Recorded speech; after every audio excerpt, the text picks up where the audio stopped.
suñu mbokk internet te ñëwati nañ fii seen émission parce que ànd ak suñu pap bi nga xamante ne moom moo nekk fii ci koñ bi ñu ko délégué de quartier bi boobu ba léegi nag nit ñee koy laajte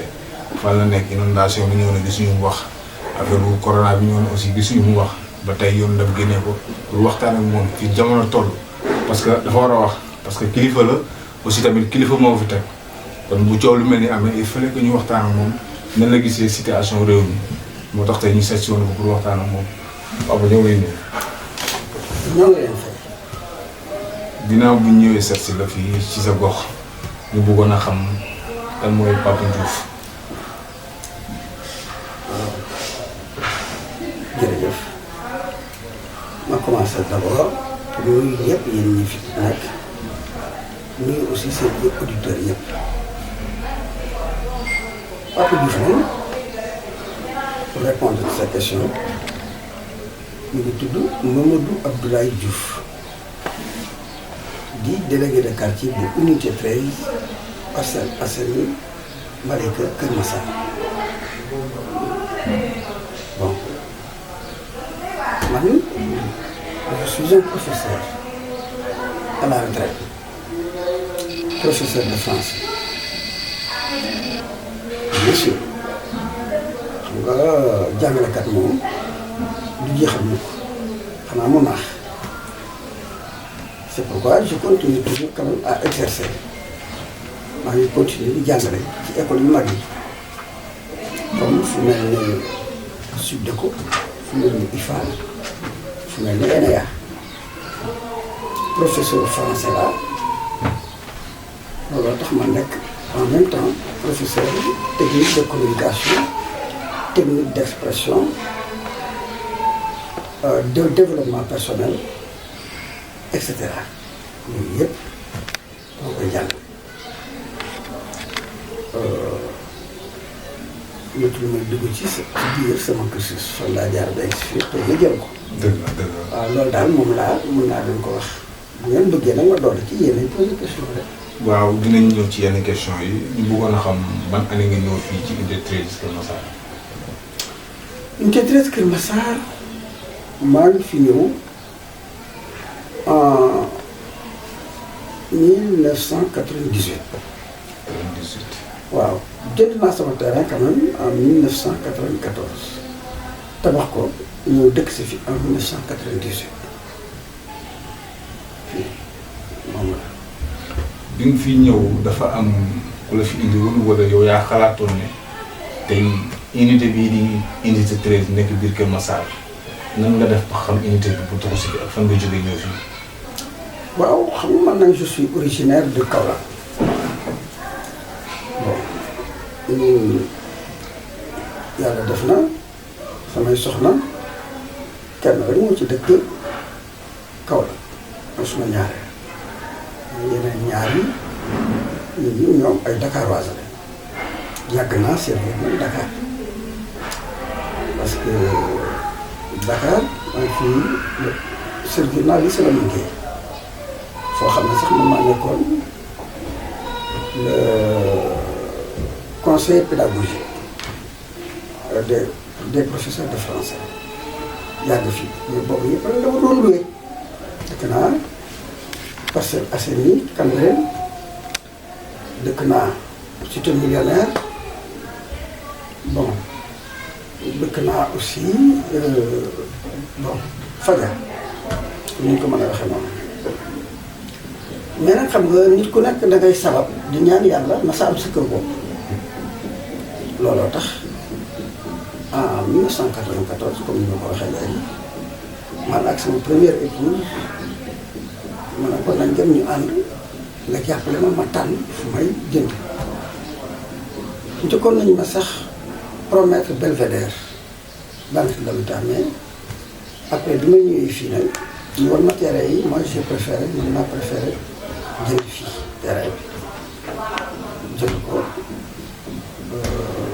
dama ko jëndoon ci koo xam ne seen HLM moo ko attribué woon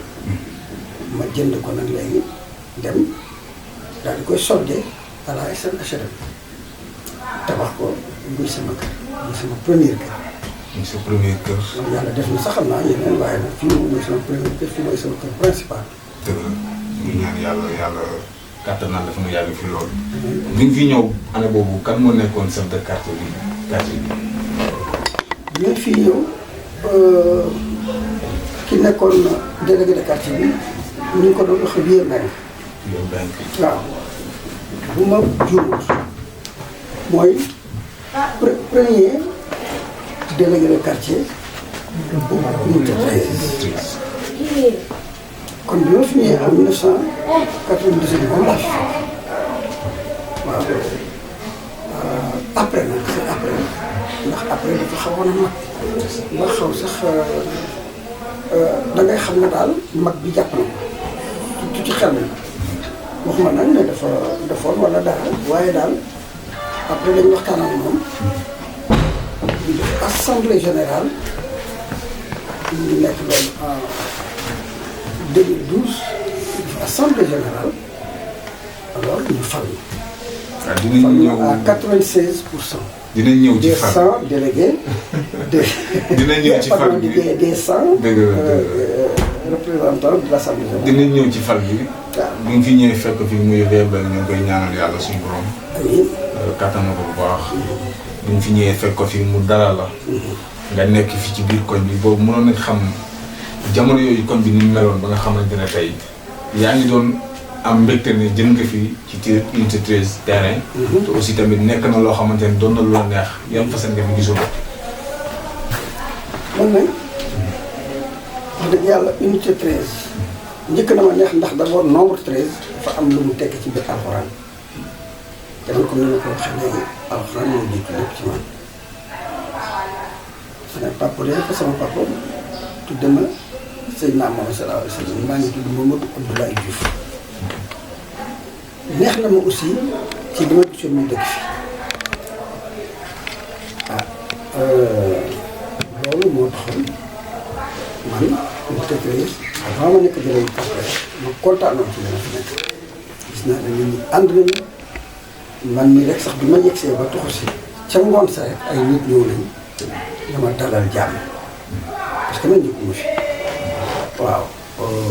góor ñi ay nit ñu baax nekk fii ñoo xam ne ay jullit lañu ñoo xam ne ay fonctionnaires lañu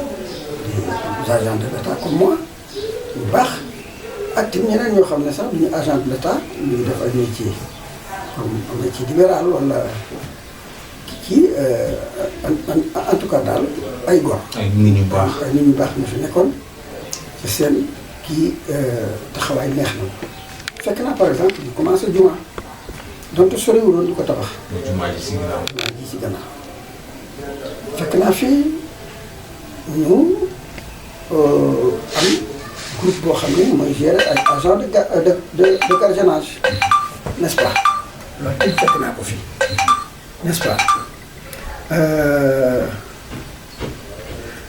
waaw lu mel noonu daal fekk naa ko fi ak déggoo bu mat sëkk. déggoo bu mat sëkk. waaw ak déggoo bu mat sëkk daal wax dëgg yàlla donc kontaanoon naa ndaxte dëkkandoo moom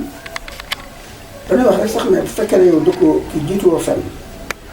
boo ñëwee dëkkandoo yi ci bopp moo la war a gën a intéressé sax situation terrain waaw ay dëkkandoo yu baax mën naa rapidement quand même joxe ci quelques exemples mel na Mbengue Diop kooku nit ku baax la ku mel ne Mamadou Diall sama sëriñ la sax mën naa ko wax nit ku baax ku mel ne Mamadou Loum ku mel ne Diouf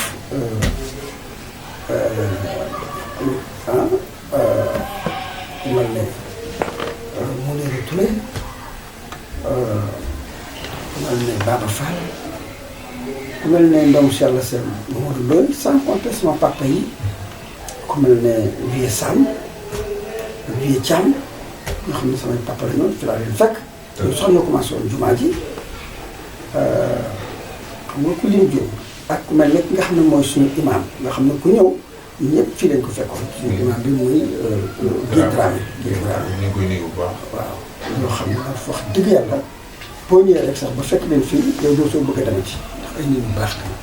dëgg la ñu ngi leen di nuyu ay kilifa yoo xamante ne aussi tamit moom nañ kilifa. parce que depuis ma toog see fii ba léegi man tamit wax dëgg yàlla jàmm rek laa fi gis. ngay dem nekk ak ñoom fii ci unité 13 ak 12 yàlla def tey nga def bi nga xamante ne say jot na pour ñu changer délégué de quartier bi ndax magaayam. aussi ay agents moytu ko muy plaider yenn yi. ñu ne nañ def changer chef de quartier. vote la woon wala dañoo xool tànn la rek ñu gis ne sa personnalité ñu tànn def ci chef de quartier. vote la war na ndax xam nga ay góor bu ñu tasee du ñu tëb rek ne kii la vote la woon mu leen bëggee wax dëgg nag dinaa ne leen man nekkuma woon candidat. waaw bokk woon ci candidat yi ñu tànnoon. déedéet man ndax man intellectuel laa jaar naa ci lu bari jaar naa ci kii ay organisation yu bari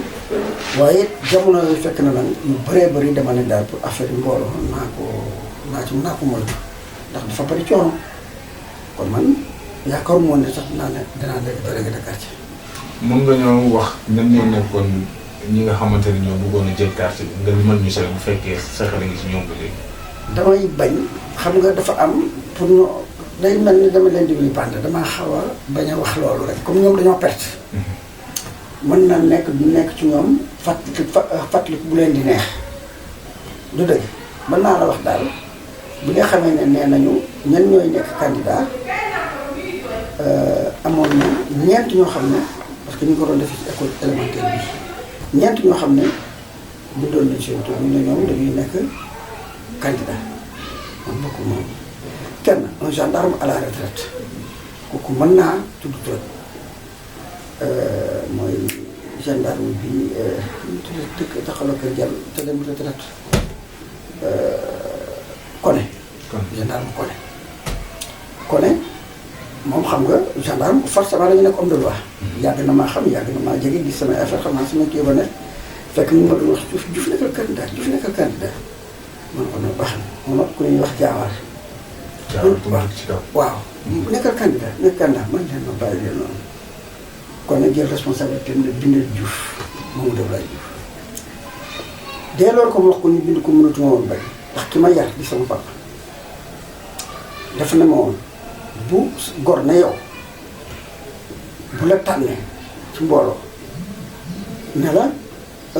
bindal sa kii ne la yow la ca nga gis ay ñu bari ñii ci ne ma gisoo woon ñu ñu dendaloon dañu doon wax def ko gënoo leen judd ëpp lawoo leen dara ndax yéen yëpp yeneen fa yàlla bu boobaa bu lee bourse lu nangu ba mu joxee sama tur ma ne ko waa d'accord waaye sa la nga ci nangu naa. bi nga nangoo amul woon polémique ñi nga xamante ne bokkoon ci course bi ñu tànn leen da nga bokk nga nekk 5e personne bi nga xamante ne ñoom ñoo war a xëccoo quartier bi. yow moom franchement am nga xel parce que en principe mënoon nañu yem ci cas yooyu parce que ñoom ñoo dis ñëwoon seen bopp. bon bu ñu polémique woon ci ba waxtaan wax lay doon. waxtaan ñu nangoo waaw ba jubóo lay doon rek parce que quand même man comme nekk mu volontaire nekk kii c'est différent ñu proposé ma parce que en principe ba dañu proposé kenn day fekk amul candidat ñu ne kuy proposé mais booba tàmbalee bu ñu fa sax kii moom daan nañ ñu proposé ma ma daal di nangu vraiment kenn waxu ci dara dañoo nangu. alors ma nekk donc candidat parmi les 5. bi nga nekkee candidat vote yi ñëw. vote yi ñëwee nag am na nga bëgg laaj dara. non parce que dama am ñu ma laaj ñu ne vote yooyu.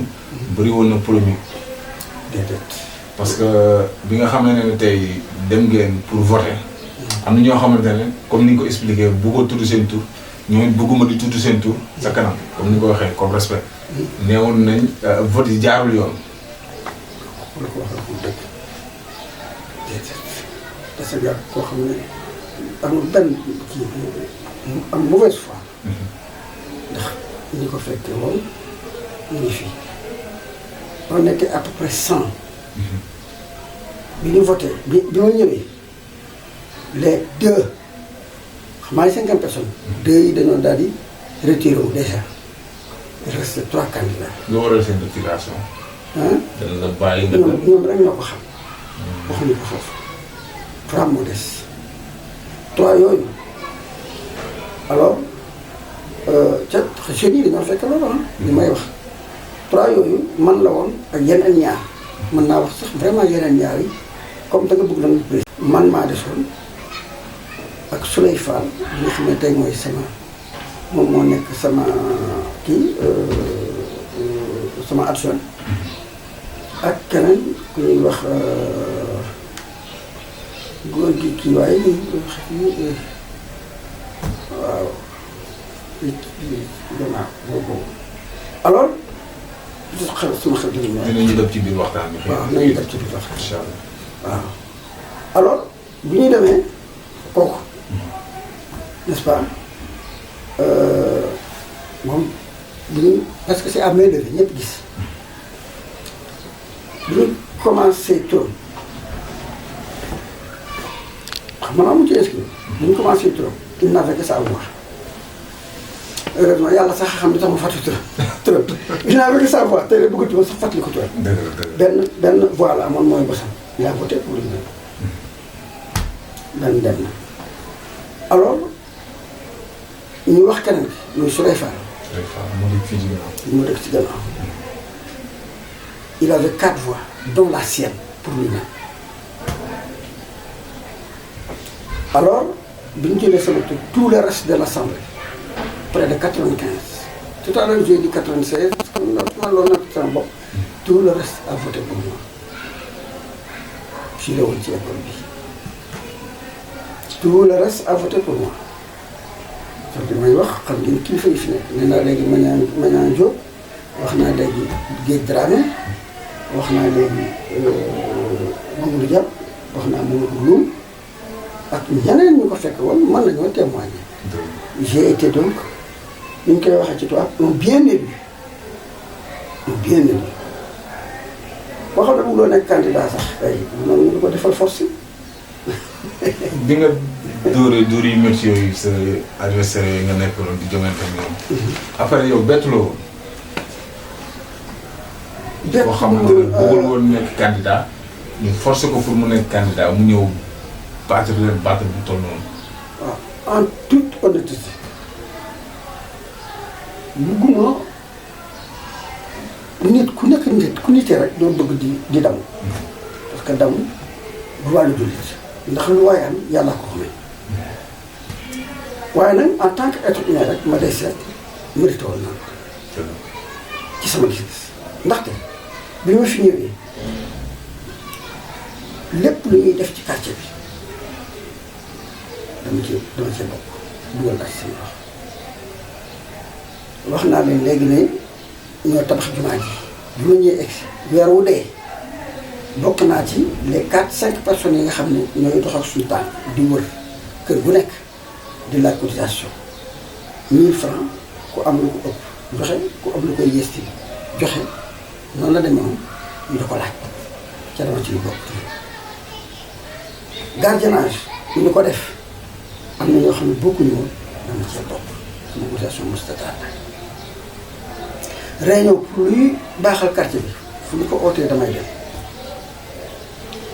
association bi nga xam ne mooy association maire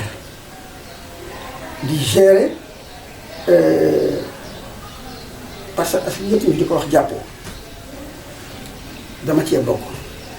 l'intérêt de toutes les Parcelles Assainies et en particulier intérêt unité 13 dama cee bokkoon et j'étais membre du bureau man nekkoon le secrétaire général adjoint donc la 3e personnalité. La première personnalité, le président, c'était Moussa Gueye, c'est jamono yooyu. 2e personnalité bi c'était Séga Diagne, premier secrétaire général titulaire. J'étais la 3e personne muy man mii di Maodo Abdoulaye Diouf kon bon damaa def samay preuve avant may egg si foofu. boo amee boobu jaar-jaar bu ñu la defee délégué de quartier n'est-ce pas boo xam ne daan nga toppatoo pour intérêt yi. toutes les Parcelles Assainies bu fekkee lii la rek kon am na loo def ca je m'en vais tout de suite dire jàppoo xam nañu ko ànd naa ñoom ñu dem di rencontrer les directeurs le directeur des HLM pour intérêt Parcelles Assainies ndax ñaa ñu jox parcelles yi ànd naa ñoom ñu gisee ay personnalités en particulier maître Madické Niang kii moom cousin suñu ñaari yaay bokk menn maa yaay gi ak bàyyi gi ñoo bokk ndey bàyyi Maître Madické Niang qui était à l'époque le ministre de l'urbanisme sax facilité naa j'étais un facilitateur ñu dem foofu pour l'intérêt des Parcelles Assainies lettre correspondance bi ñu bind au président de la République Maître Abdoulaye Wade bind naa ko assemblée générale bu amee alors comme man professeur là c'est moi qui présentais le bilan des activités de Diapo pour def passage boobu pour l'intérêt de toutes les Parcelles Assainies defe naa ne wax dëgg yàlla bu sa quartier di délégué de quartier waaw bu ñu la tànnee waaw tu n'es pas parti de rien ndaxte boo nee naam ci fekk na la fa wala dafa ne bala nga ne naam da nga fay ne fekkoon na donc man nit laa boo xam ne activité yoo xam ne pour mbooloo mi la amuloon na ma solo solo nag sax dama ko yàgg def parce que rapidement boo demoon tey Kaolack gëma cosaanoo sama kër papa nekk fa tey suñu jaat moo fa nekk association association sportive et culturelle cosaan bi nga xam ne gagné na coupe régional départemental Kaolack régional et même national suñu kër dañ ko créé te man mii bi ma jógee France jàng ko parce que moi j'ai étudié en France à la Sorbonne donc bi ma ñëwee ma haute assemblée générale oo waa kon yëpp ñu def ko ma nekk le premier président boo demee ci archive cosaan suñu kër moo nekk premier siège cosaan donc j'étais un homme de masse. waaw ginnaaw bi nga waxee sa jaar-jaar wax dëgg ñu d'accord ak yow. parce que nit ku nekk booy fàttali ko sa jaar-jaar di ko wax ñoo xamante ne ay borom xel lañ. di ko déglu war nañ mën a xam ne am na jaar-jaar. sa waa kër na mu woon nañu nekk sa quartier. mes enfants bu suñu dugg loolu.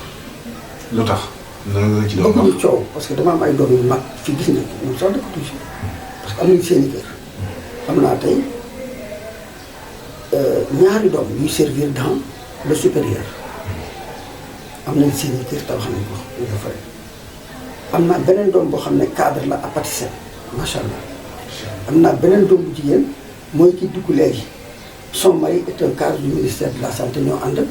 moom aussi foofu la nekk alors donc son DL bu ñu koy maye c'est Abdoulaye Diouf Sarr moo ko ñaan si fii ci kër gi Abdoulaye Diouf Sarr moo ko ñaan ministre de la santé macha allah am naa aussi beneen doom bu jigéen fii lay sëy c'est une institutrice donc dama am ay mbañ ruus ca xam nga jiite booloo dafa naqari bëggu leen di ci déglu leen naqari te dañoo nekkoon ci assemblée ba nag toog fekke ko. ñoom dañoo teewoon. assemblée waaw xam nga tey ñooñu tey bu fekkee li ma la wax dëgg man damay am gàcce ci ñoom. ndax mën nañ ko déglu te xam naa lii may def waa kon mën nañ ko déglu. incha allah bindoo ma noonu am na ñoo xam ne xel weer nag. dinañ ci ñëw xam naa. dinañ ci ñëw suñu ci kanam parce que lu ne avant ñuy ñëw wax dëgg yàlla gisu nañ ci ñi nga xamante ne xam nañ la dëkk nañu ak yow. très bien. nga jël ko lan mooy rôle chef de quartier. merci beaucoup donc loolu la wax sama doom yi du pour feeñ na tuuti loolu c'est-à-dire dañu bañ. damay eggale foofu ñuy dégg ñuy wax seen papa ndax boo jiitee mbooloo da nga déglu la naq te yooyu lañ ci bañoon. léegi nag loolu chef de quartier. Pour répondre à ta question man ni ma ko gisee c'est très simple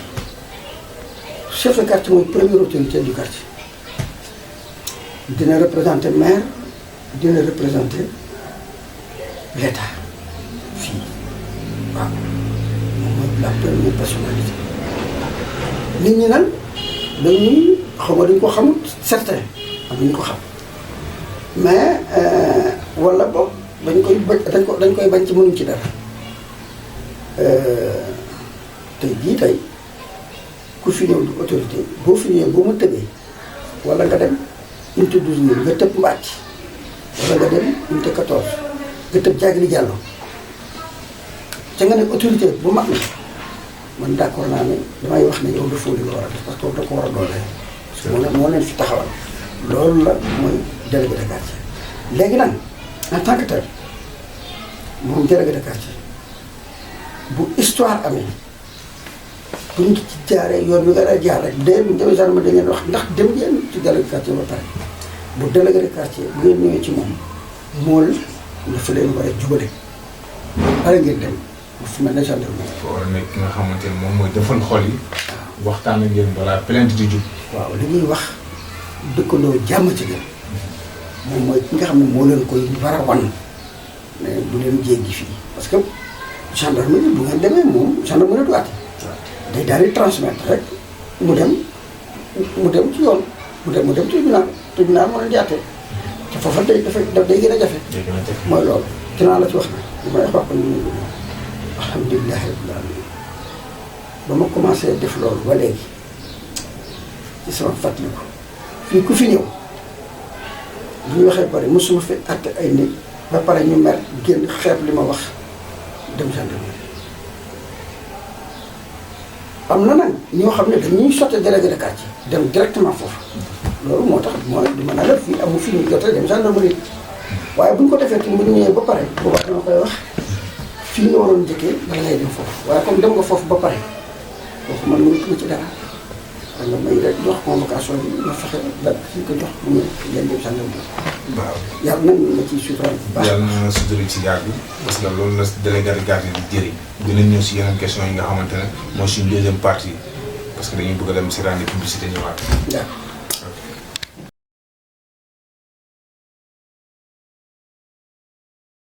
ginnaaw bi ñu demee si rendez publicité ñëwaat pour egg suñu jotaay ak suñu kilifa bi nga xam ne moom mooy suñu papa Diouf nekk chef de quartier bi ci diggante 13 ak 12. dem nañ si rendez publicité ñëwaat est-ce que bi nga faloo ñi nga xamante ne yaa ngi doon jogante ak ñoom boobu leen pour ngeen liggéey quartier bi parce que question boobu dafa bokkoon si sama première partie bi mais laaj ci ñoo commencé daw si sama téléphone. C'est une question très importante. loolu nga wax donc war laaj te damay wax ñoom ñi may jël à témoin toujours waa koñ bi ñu doon liggéeyal sama phrase mooy mën nañ def délégué de quartier mais ku nekk na nga considéré ne délégué de quartier la loolu laa leen wax lim naa fi ay nit bu ngeen demee dañ leen ko wax li man ci jàll mañaatu loolu ñëpp loolu laa mos a wax te sax nag dañuy wax sax affaire yi conseil de quartier xam nga bi ñuy joxee kii ci mbas mi aliments yi ceeb yi ñoom seen yooyu. dinañ ci ñëw. waaw très bien. dinañ ci ñëw. waaw lañu renouveler conseil de quartier mais man loolu laa mos a pratiquer man maay un délégué de quartier dama koy wax ñëpp dégg ko mooy seetaan ñu joxe bourse de solidarité ñun la ñuy jox nombre nañu tànn leen te waa miin xam nañu tax Aïssa waaw moom mi nga xam ne relais la fekke na ko combien de personnes wax nañ ko délégué wax nañ ko imam ko ñëpp dañu wax ni ngeen di tànn ñii rek lañ gis ngeen di ko tànn musuma tànn ku ma neex joxe ko am nga bourse quartier bi koy tànn à l'époque parce que bii lañ gën a préciser le conseil de quartier lu mbas mi mais à l'époque man li ma gisoon moom mooy les jeunes je m'adressais à leur président nekk na Mamadou Ndoye ñii ñu dégg dama leen doon wax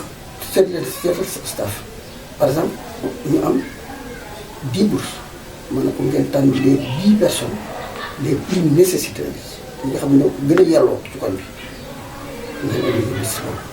les femmes ma dem ci Fatou Ndoye nii waaw tànn leen fukki nit yi nga xam ne yaakaar ngeen ne ñoo gën a ko soxla ngeen indi ca mu ne ndax da ngeen ñëw ci réunion les notables mooy comme ñun nga xam ne ñooy mag nekk fi ñooñu ñu tànn fukki nit nga xam ne yaakaar ne ñoo ko gën a yelloo comme muy 3 listes bu fukki nit bu ñu ñëwee ñu teg ko ci table bi man délégué de quartier imam notable yi représentant des jeunes représentant des femmes yaa ngi may dégg boobu bàjj du ko xamagu woon dañ koy yow commencé ñëpp ñu ne léegi dañuy tànn ñetti gis yaa ngi nii ci li ñuy jël fukki yi xam nga kon dana am ñaar fukki yu tànke acca ñu tànn par exemple ñuy jël benn gis le premier nom bi Mamadou Ndiaye la xam nga comme nécessité xam ne moo ñëw doole am njaboot boo xam ne war nga ko mën a toppatoo war nañu ñu ngi jàng ci amoo doole yi parce que dañuy jox aussi ay critères kon Mamadou Ndiaye boobu fekkee ne li nga xam ne liste boobu tànn nañ ko ci yooyu base critères yàlla war na mën a def mu nekk ci yeneen liste yi bu ñu seetee bu fekkee ne feeñ nga ci ñetti liste yëpp yow d'office am nga bourse ñu seetaat Fatou Sène mooy deuxième personne bi ñuy seet Fatou Sène mu nekkaat ci ñetti liste yëpp ñu ne kooku tamit d'office ñu seet par exemple gis Mamadou Faye ñu seet daal ne Mamadou Faye de mi ngi ci benn liste bi mais benn bi nekku ci kon kooku feeñ na ñaar yoon kon amatul ñoo xam ne feeñ na ñetti yoon kooku il est élu vous comprenez ñu jël ko def ko bu ñu demee nag ba nga xam ne ñi nga xam ne feeñ na ñetti yoon ak ñaar yoon ñëw nañ ca mu des benn wala ñaar wala ñett souvent noonu lay def ñooñu nañu toog waxtaana ko daal ci ñuy des ñu ne fii ñun ñëpp parce que ñoom ñëpp ku ci nekk benn yoon nga feeñ ci benn liste rek nga feeñ ñu waxtaana ko man noonu laa ma seetaan ñun jamais ce délégué de quartier la mosuñu toog rek di tànn ay nit di joxe noonu la demee ci lii maa ngi ko wax télévision waa quartier bi nga dégg. am na solo trop mais suñu question xëy na réponse bi ba léegi amaguñu lu si leer muy ñi nga xamante ne àndoon ñoom joŋante est-ce que bi nga leen gagné woo nga leen sa biir salon bi pour waxtaan ak ñoom mu liggéey quartier bi question bi ma lay delluwaat. parce que waaw mooy ñaar ñooñu rek ñaar ki ma lay wax kenn la mooy vieux kii nu mu tudd ci waaye jëkkëri Anta Diop ci kii mooy ki ma doon wax kooku la woon kenn ki wax naa xam nga 4 la ñu woon plutôt 3 ñoo desoon. waaw ñoo desoon waaw ñaar ñi génn nañ kooku moo desoon ak adjoint bi ak man adjoint bi on travaille ensemble des fois sax day dem di ma représenté mooy Souley Fall. Souley Fall xam naa ko bu baax. kooku moom day fekk lépp ak man ak góor gi mais góor gi moom da lay wax sax man mënuma ko dama bàyyi li nga tax ma wax la dama ne la man kay def naa lu ëpp loolu nee naa waa quartier bi yëpp ak nee naa la conseil des quartiers dama jël décision yoo xam ne ñoom ëwma li ko yëg man kay nee naa ñëpp ay délégué de quartier ku nekk danga kar ba ma dellu wax man dama daan def bu samedi jotee di ko def parti am na fi kër bu ma dugg ma dem ci kër nuyoo toog pour ñu xam ko waxtaanee naa def naa ko benn ñaar ci kër yi bon peut-être man ngeen tas ñoo xam ne dañ ma leen defu ko. ñoom la engagé. mënuñu ñàkk mais man li may wax dama koy wax mu leer te ñi koy dégg danañ ci xam. dëgg la léegi dañuy ñëw ci question yi nga xamante ne ay yóbbante la. ci sa askan bi nga xam ñoom nga njabootee. chef de quartier rôle am bokk na ci xale bu réer ñu dénk ko chef de quartier pour mu gérer. merci yow yaa ngi posé ay questions yu am solo wax dëgg yàlla loolu bokk na ci loolu sax boo dee seet mooy li gën a ragaloo ñu bëree bëri def naa ko fi ba tey ñu indi ma xale bu réer ma denc ko fii après comme yàlla sedd na ma oto bu ma xëyee d'abord suma soxna si première école bu fekkee dama am cours boo xam ne ñu ko absenté mooy wër di seet mënoon naa toog rek daal ne buñ ko laajtee dana ñëw waaye day wër di seet yàlla xam ne dem na fi ba ay jaxaay di wër bon bu ma jël sama oto di wër ñu ànd muy dem wër loolu am na mais ñaari chose dafa produire première chose benn koo xam ne xale laa ko tegoon daa gàtt kanam xale laa man seetlu ma ko bu baax man sama man may seetlu bu baax toujours sama soxna yi dañ may wax ne yow ko ëmb sax boo toogee moom waxtaan doo ko xam ne am na ku ma ñëw ñu ne dafa réer ñu ñëw man ñu ne ko na fanaan mu fanaan ñu xëy may yee ko ñu jox ko ndékki ak yëpp ma ne sama soxna na nga ànd ak moom ndax da ngay laaj kooku man tolloon na at yoo xam ne war na xam fi mu dëkk mënuñu ma nga dëkk boori jaxaay yooyu ma ne sama soxna ko man maa ngi dem liggéey ma ne nga ànd ak moom bu ñu demee peut-être boo ko yóbboo ba foofu dina xam ne sa dina xam ne après bi may dem sama benn soxla ñu ne ma yow kii ngay wax kii du xale de ma ne ko di wax mu ne ma kii est-ce que bi mu sëggee léegi bi ñu njëkkee seetlu nga weenam yi mais weenam yi mi ngi lang ma ne ko amoon non gas laa nekk en tout cas donc sama soxna toute la journée mu ànd ak moom bu ñu dee ba mu ne feera bu ñu waxee mu ne bu ne du fii ba ma ñëwee nag mu téléphone ma ne ko damay teel a wàcc ma wàcc 4 heures jël ko yóbbu gendarmerie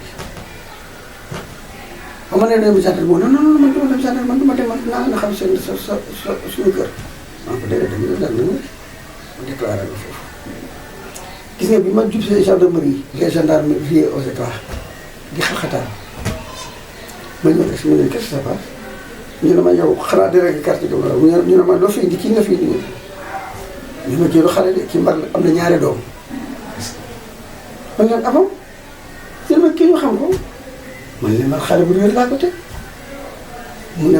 ma mi ngi dëkk côté yële ca boori montagne te xool ni ñu yóbbu woon fële mooy bëgg a wax gendarme bi ne ko jaar ci turam allez Fulcan yow da ngay sonal xoolal ni ngay sonal paa bi ak borom kër demal ñu gis sa kër kooku am ce jour boobu la ma gendarme yi wax je le dis wax nga ni yow ma ne thème sama kër la fanaan ak yooyu mu jox ma l'adresse des personnes qui sont désignées pour s'occuper de ça bu sa kër nga koy indi mu ne ma kenn waxul leen yéen délégué de quartier yi courrier bu ñëwee da nga ko indi sa kër denc ko fi courrier da nga ko yóbbu gendarmerie dana jël attention les personnes qui sont désignées pour ça jox ma numéro téléphone bu téléphone ndaw si ne maa ngi ñëw jël si gendarmerie bi voilà lii nga ci am pour garder ci kenn sa c'est vrai que soulagement la woon parce que man dama doon jël te amoon benn néeg boobu kër gi tollul nii amoon beneen néeg boo xam ne boobu sama parce que yëpp sama doom yi fi dëkkoon mais dañu mën a si bopp lañ jëm kon dama leen di boole ak samay doom des fois ñoo xam ne ñoo leen mag sax xam nga loolu wóorul nit ku jógee ci kii bi rek ñëw ndax délégué quartier nga boole koog sa njaboot ngeen fanaan donc j'étais soulagé kon léegi xam naa li yoon wax yoon waxul délégué de quartier yi ñu garder ku réer seen kër kon bokk na maa bëgg ngeen xam loolu. xam nga am na information boo xamante ne am na solo trop am na parce que ñu bëri xamuñu ko noonu. jàpp nañ ne boo feree ni si mbedd bi rek. c'est la forcé quartier bi nga xoolee mu fanaan kër sa quartier bi. déedéet. parce que am na ñu nga ci mere ci loolu. xam naa loolu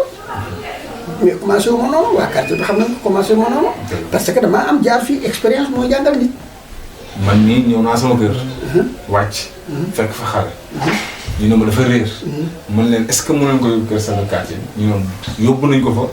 mais nee nañ du ko téye. man leen loolu est-ce que. yoon la. mais boobu xawma kon am na importance bi nga xamante ne am nañu. mën nga ko vérifier gendarmerie. incha allah am na ñoo xam ne sax y a des personnes désignées pour ça. am nañ seen personne désignée sama premier def nekkul côté lay jox tur yi. dëgg nga loolu la demee duñ leen garder suñu kër c'est pas foofu suñu rôle. duñ leen bàyyi nag mais dañu leen accompagner bañ dem gendarmerie. mbaa ki nga xam ne moo leen fi indi nga ne ko yóbbu ko gendarmerie jaar naa délégué quartier moom ñu indi ko gendarmerie la gendarmerie va téléphoner aux personnes désignées ñooñu ñu ko jox am na. xëy na li ñuy jëriñ ci waxtu bi sees bariwul dañuy profité ci question yi rek muy question réponse tey quartier bi nga nekk nii. ban mbébét nga am ci seen yi fi nekk. bon wax dëgg yàlla xam nga délégué de quartier en général. day nekk mag man mi sax mag la waaye wax dëgg yàlla xam nga mag du am temps boobu mais nag man comme éducateur la jàngalekat la dama leen di accompagner élage ñu président wu ASC man la wax parce que moom moo war a teewaay bi fii. dëgg waaw te moom sax nee nañ ma samedi benn di ñëw la ñu ne seen AG. AG bi waaw te dama ne leen man dama fay nekk bu soobee yàlla. waaw ñun dinañ fa teew ñi nga xam man ñii fu ñu ma oo danaa mën a dem mais nag lu ñu ma engagé ni ñuy def. kon bon lu ma ko man def lu ñuy def dinaa ci jàpp bu fekkee ne dañu bëgg sax contribution bu ñëwee la ma am danaa ko def bu fekkee dañu bëgg kayit yi barki démb rek ñuy bëgg seen kii reconnaissance par bu ASC bi fait par ODCAV bi ci man lañ ñëw maa téléphoné Ablaye Guèye xale bu fi dëkkoon ku yaru ku am teggin maa ko téléphoné ba mu demee Ablaye Guèye teg leen ci yoon jàppale leen lu ma man dama koy def ndax man li may yàlla nattoo mooy xale yi jàngalekat la ça ne me dérange pas. ñu ñëw si beneen question bi inondation bi métti woon na daaw. daaw métti ak sax at yi ko jiitu xam nga inondation inondation mas naa ci am nattu. ba sa waaw lépp ma ci délégué de quartier lépp ma noonu nag délégué de quartier inondation mosoon na fi am bu métti ci njëkk yi boobu defe naa 2007 la woon xam nga yàgg na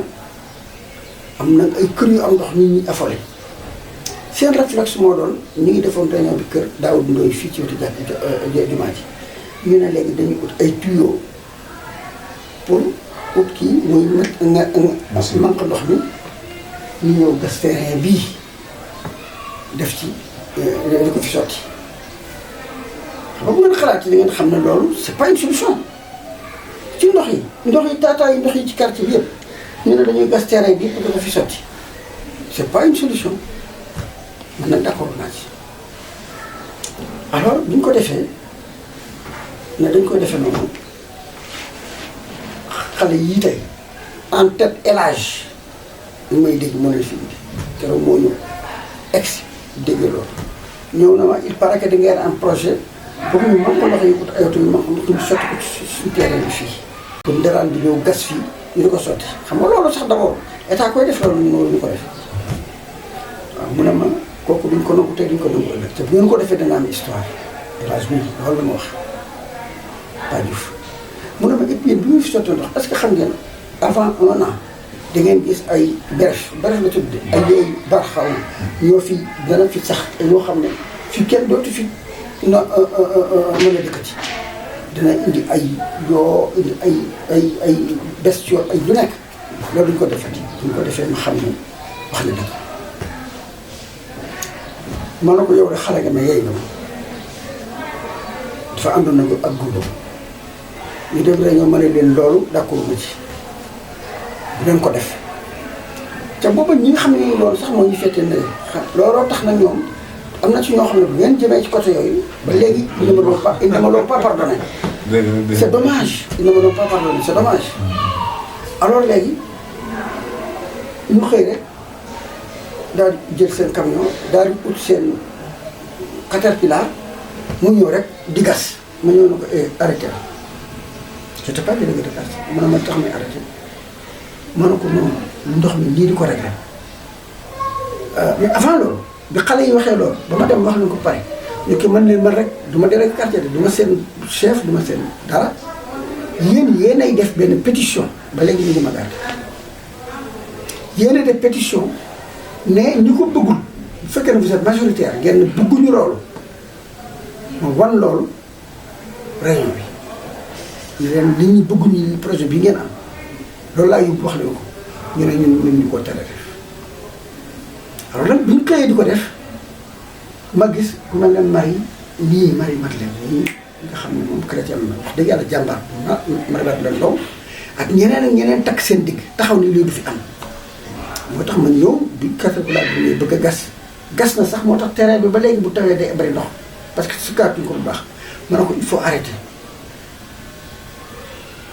bi ñu koy def ku mel ne Bass dafa ne ma bu dee kii bi pétition je dinañ def man may premier nom bu Bass yu nekk fii ma nekk premier nom buy signé ma ne ko non man maa nekk premier nom parce que man ndax lay seet si la maa ko njëkk a signé ñu def noonu alors gars yi faale wuñ ma je l'ai fait peut-être que bu doon tey bu ma defee noonu mais bu ma ko deful tamit damay juum rek parce que kon ba terrain bi yàqu woon na kon terrain bi tey li ñu fi toog sax duñ ci fi bëri ci yàqu woon na bu yàgg ma dem nag wax ko gendarmerie ñëw di leen arrêté xam nga ci ànd mbokk gendarmerie dafa diis mu comprenez boo ko ooyee rek bu ñu gisee dañuy daal di wax kii dafa soxor wala kii dafa kii yooyu am na ñu ma ci jàppale daam jusqu'à présent mais voilà comment ça s'était passé bu ngeen ko laajee des responsables am na ci ay xale yoo xam ne xamuñu on leur a mal raconté dañuy wax ba léegi Diouf dafa xaroon unité 13 en 2 parties je n'ai pas fait ça bi dund yi ñëwee ñoom rek côté bee rek laa may comité la ci ñoom ils étaient représentés parce que liste yi ñu ko doon bind Souley Fall côté bee la nekk bind na imam côté bee la nekk bind na fii man maa bind sama doom moo doon wër di bind pour ñu fi dëkk rek quoi ak Diallo ak yooyu mais y a une dame boo xam ne dafa jël sur elle la responsabilité bu bind ay nit def une liste dama ko nangu liste def nañu ko keneen sama moom moo ko mu tànn ay nit ensuite imam bind na foofu ñëpp lañu bind mais njiit Seydina Mohamed Sall gis ngeen ko Makka fa la juddoo bokk ci giiru Xuraysh ci ñëpp xam nañ ko moo giiru Xuraysh di sëtu yoon Yàlla Ibrahima pourtant moom Makka dañ ko faa dàqee sax mooy Égypte mu dem Medina yàlla bindul koo xam ne ñëpp ko bëgg ab jullit loolu bu ko xalaatee rek yenn yi da koy mën a comprendre am na ñoo xam ne jusqu'à la mort dañ ci am rencontrement mais attends. jërëjëf kon yaakaar naa ne am na solo leeral bi aussi am na solo. ndax xam naa ne peut-être dégg ngeen histoire boobu. déglu nañ ko bu baax a baax. parce que avant ñu ñëw fii gëstu nañ ci lu bare. li ci des ñoom bu ñu ko seetaanee dinañ joxe seen xalaat. mun na am deuxième partie mun na am troisième partie. kon dañuy ñëw si question bi nga xamante ne moom mooy dernière question bi. da ngay politique. jamais. mosoo politique. ban parti nga bokkoon. andi jëf. mais bokk étudiant la. dama la koy wax rek. dëgg la. léegi il faut comprendre leen bu baax. bi tey am naa juróom-ñaar fukki at. maa ngi am baccalauréat boobu maa ngi am 19 ans. à 20 ans ma dem université bokkoon naa UNAPES foofa ñun bari nañ ak ñu bari fi lañ ñëppoon andi jëf étudiants yi xam nga bu nañ kii j'étais un étudiant très agité foofu bokk naa ci après bi ma paree ma nekk instituteur mu affecté ma Casamance yëpp et cetera bi ma dellusee ma dem France jàngi France ma fa nekk ma bokk ASF association des étudiants sénégalais de France alors bi ma ci bokkee mais bi ma xamee ne activités yi dafay jël sama temps man bi ma waroon a jàng foofu laa démissionné boobu ba léegi mosuma bokk parti politique xam nga ne le kooku ma ngi lay wax boobu tàmbalee wu ma liggéey kon fii moom kuy wax ne bokk naa pour parti politique laa damay def dara da ngay wax ci ne xëy na ay nit wax nañu ne day def politique. jërëjëf. ba ñuy dee. duñ ko prouvé. dëgg la benn parti politique. xam nga léegi Diouf Sarr ñaar si na sama doom. peut-être am na ñoo xam sax bu ñu gisee loolu xam nga nag dafa bokk ñu dëggal fit dañuy wax ne kii fii la bokk ak yooyu. non sama goro moom à l'université dirigeant la moom booy yàlla leen fi dajale Latif. voilà dirigeant la woon ci association des étudiants. te boobu Diouf Sarr moo doon président du COUD foofa la ñu xamante moo tax léegi nii sax moom sama goro ci benn ONG la doon liggéeyee n'est-ce pas alors ONG boobu sax Diouf Sarr ko fa débouché mu ngi ministère de la santé c'est un expert comptable mooy booy bi. dëgg la ñu ngi koy ñëw bu baax waaw ñu ngi koy bu baax donc jaajëfal. donc bu ñu gisee loolu tamit mais li may wax ku ma xam du ma nag bëgg mu waat ndax am na wax barke Mouhamad sama turando barke alxuraan bokkuma benn parti politique xam nga lan mooy sama parti politique alxuraan ak peuple bii nga xam ne ñoo ma jiital ñoom ñooy sama parti politique je n'appelle boo demee ci association des délégués de quartier yëpp danañ leen monsieur Diouf mosu bokk ci benn parti politique. jërëjëf kon ñoo ngi lay jaajëfal di la ñaanal jàmm. xëy na am na loo xamante ne ñëw nañ ci ay yóbbante ci laaj yi mais yaakaar naa di question muy diggante Sonko Adji Sarr réew mi toll yooyu yaakaar naa du débat boo xamante ne war na jël temps li ñu ñaan mooy ñi nga xamante ne làqu nañ te yàlla suñu borom xaar nañ àjjana ñu yàqule aussi tamit ah yàlla maar leen kattan boo xamante ne amaat si nit ñi fu bokk parce que yaakaar naa loolu di yàq réew. man de xam nga dama leen wax rek dama bokkuma ci parti politique waaye question boobu nga ma laaj man naqar rek laa ci bokkuma ci fan ndax bokkuma ci parti politique wax naa ko léegi am naa ci naqar am naa ci métti ndax ay doomi Sénégal génn nañ ci àdduna te jaboot laa jooy naa liir sama doom boo xam ne ba ci liir la gaañoo ma jooy sàkk maan nga am doom bi dem ba am ay fukki at ak juróom-ñett ak ñaar fukki at nga ñàkk gisuma lu ko jaar diggante ay ñaari nit ak yooyu góor ak jigéen ma ci ma génn dañ ñoo nawloo yéen bu ne mën leen sax xam loolu may liggéey ci les Sénégalais li ñuy nawloo mooy suñu xel suñu première richesse mooy suñu xel suñu intelligence kenn xam ne woon ay yàqat ay violence mais yii ñuy def nii ma def la yàlla na ci yàlla génne may sant mag ñu baax ñi nga xam ne ñooy nit yi diine yi di ngeen may ma nag man ab tijaan laa de ngeen may ma nag ma sepp ci sëñ Mountakha Mbacké. loolu dañ koy mujjee nga def ñaan ñu tëj ñaar question rek laa lay ñaan waaw ak déet la lan moo la gën a naqar sa àdduna. li ma naqari ban la li ma metti. li la gën a metti sa àdduna. mooy ba ma ñàkkee sama yaay. ba jegoon ci yow. waaw kooku kenn la ci man bi may dem Màkka rek nga xam ne mu jëmm laa rek moo ma jooyloo. waaw ma ba ma ñëw mu laxasu jël laa ma ñëw teg ko ci sama jë kooku rek moo ko mën a defal ci àdduna boobu métit musuma am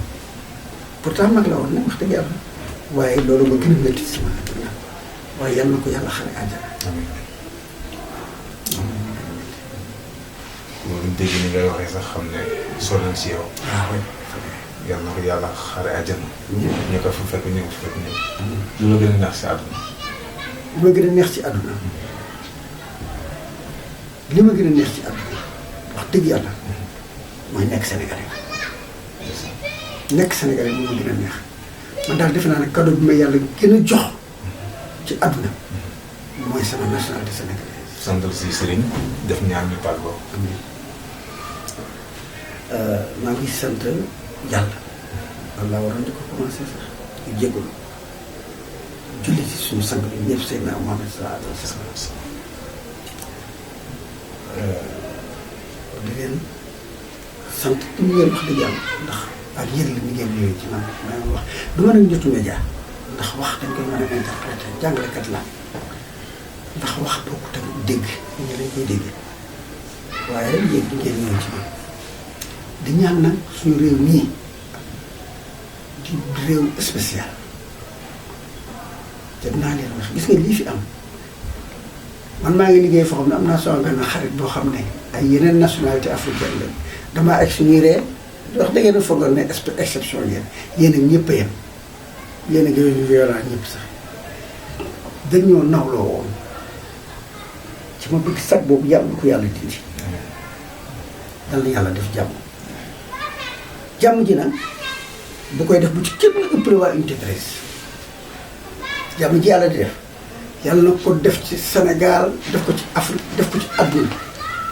waaye daal yooyu yëpp bu ñu ko def na ci unité 13 ëppale la unité 13 gii ma jiite na ci ëppale di tim ñi nga xam ne ñoo nekk sama quartier leneen àdduna lu dara xam naa ne du ñëpp laa neex kenn amul loolu suñu sang sax amu ko woon waaye nag sañ naa ne ñëpp laa sañoon a neex man rek maay décidé ma soo ñëpp dama leen di neex waaw amoo benn arrogance awma ci droit sax waaw yàlla def jàmm fii yéen ay xale leen ay ndaw leen demagu leen fenn yàlla na ngeen toog ba nii ngeen di def ngeen di voyager réew ak réew lii ngeen di def nii ngeen di ko liggéey te da ngeen koy ñaanal yàlla lépp moom moo ko yor sama papa daf ma doon wax boo ñaan yàlla tibbal bu baax parce que yàlla kenn du ko wàññi di wax xëy na lii ëpp na luy ëpp ki nga xam ne moom lépp koy booy ñaan yow yaa ngi soxla 1 milliard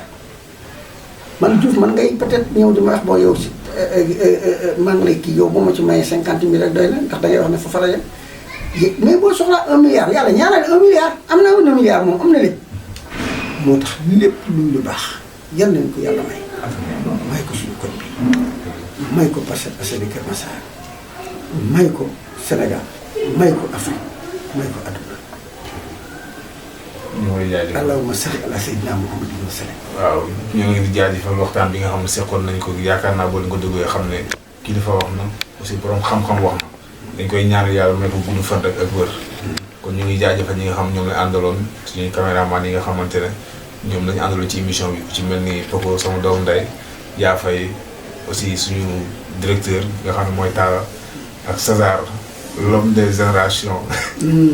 kon ñu ngi jaajëfal ñëpp di leen xaar ci beneen émission rek ci beneen borom xam-xam boo xamante ne ñoo ngi koy tëgg te bu ñu ànd ak yéen si ñoom dina toll suñu góor gi nga xamante ne moom lañ jël si woon du premier numéro. sa quartier. dinañ jëli sa morom bi nga xamante ne xam nga ko xam na la.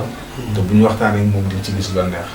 duñ la ko wax nag. jërëjëf ñu ngi lay jaajëfal bu baax a baax. jërëjëf merci de émission bi léegi pare na. waaw. maa ngi ko sori la ci yow. diggante jullit ak chrétien seen dëkk waaw. bari mat lan ndox moom nag xam nga mën naa wax sama jarbaat la sax ndax côté yaayam ay njuufeen la waaye la am solo ci moom daf ko beesu chrétien yi laay wax ak jullit yi dañu war a mën a ànd waxuma ko yàllaa ko wax yéen jëfoo ko sallallahu alayhi wa sallam yàlla moo ne lakum diinukum waliya diin yàlla rek ay jugé benn doomu aadama mënul wax jugé na moroomam dana dem safara moom la leen àjjana wala dee ma ne wax ne ko topp tool sa religion bàyyi jàmbur mu topp tool religion benn sëy naa moom la ci temps ay partenaire am mas nañ leen a dàqe bañ dem ci réew boo xam ne ay chrétien ñu fa nekk ñu laaj ko ni ñuy def mu ne bu ngeen demee ci réew moom dem leen ca église ba bu ngeen demee ci église ba ñooñu danañ leen dalal bañ demee ci église ba ñooña kii bi leen abbé yi laajee bi ñu tontoo abbé bi dafa xam ne ñi dafa ne ñu ñuy kat ñun la ñu gëm leen gëm ndax ñii ay ñu gëm yàlla lañ ñun yàlla la ñu gëm te ne pour tout l'ordre du monde bu ñu joxoon ordre adduna yëpp lu tax ma jox leen ñooñu di leen dàq man dama bëgg ko roy ci loolu gis nga fii luñ fiy joxe chrétiens yi dañu am seen part surtout ci man Dakar te très bi représenté mooy jaata nii waaw yore di directeur Malabay moo leen di taxawal te moo koy dañ koy wax na ko kiyal nu mu tuddati recenser tous les chrétiens xam nga ñoom sax fu na amee sens xam nga ñun ñoo leen ëpp léegi bi ñu doon joxe affaire yi dund yeeg yooyu chrétien bu mu recensé am nga parce que lu ne ëpp moo tax lu mu nekk proportionnel tax li ñu war a am dañ koy am comité de gestion comme kii conseil de quartier bi tamit jaata moo fi taxawal chrétien yi duñ def dara loo xam ne seen du ñett ci tam wax dëgg yàlla man chrétien yi ñu discipline nañ ñu discipline leen waxuma ne ñun amuñu discipline am nañ discipline waaye damaa wax ne qualité yoo gis ci ñun suñu biir rek boo demee suñu nangoo gis qualité yu mel ne ca yàlla suturaal na ma fii mosuma fee dégg ab di boo xam ne dafa opposé chrétien ak musulman kon ñooñu kii boole naa leen bu baax ci njaboot bi nga xam ne moom la yàlla dégg